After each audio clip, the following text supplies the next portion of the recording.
எங்கள் ஐயா ஒன்று சொல்லுவார், ஜி நிக்கல்சன் ஐயா.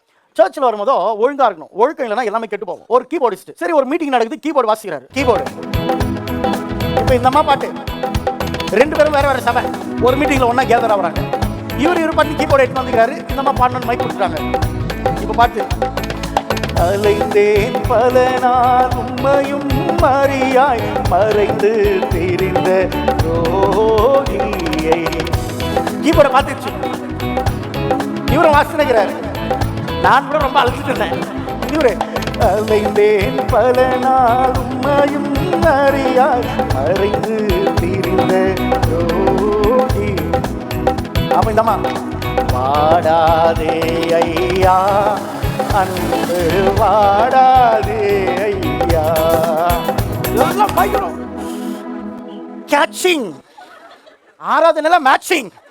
கல்யாணம் ஆச்சு, வீட்டுக்கு போனான். கல்யாணம் ஆகிட்ட இந்த வாலிபன் ஹனின் பாத்ரூமுக்கு ஓடிக்கிறார். ஹனி வரதுக்கு லேட் ஆகுதுன்னு பாத்ரூமில் உள்ள போகிறதுக்கு முன்னாடி டாப்பா கழட்டி அங்கே 2 இருக்கு. என்னால் அது நம்ம வீட்டில் டாப்பா வந்துக்குது, அவனுக்கு ஒன்றும் புரியல. கல்யாணம் குஷியில் கொஞ்சம் இப்படி பார்த்தானா 2 சைடு பல்லு இருக்கு பாருங்க, அதுவும் அந்த அங்கே இருக்கு. அங்கே இருந்ததும் தும் தூன்னு கொடுக்க மாதிரி முடியல. ஹன் அவன் கேட்டா, வேர் இஸ் மை வைஃப் இருக்குண்ணா. ஸ்டேஜில் கேட்சிங், ஸ்டேஜுக்கு அப்புறம் மேட்சிங்.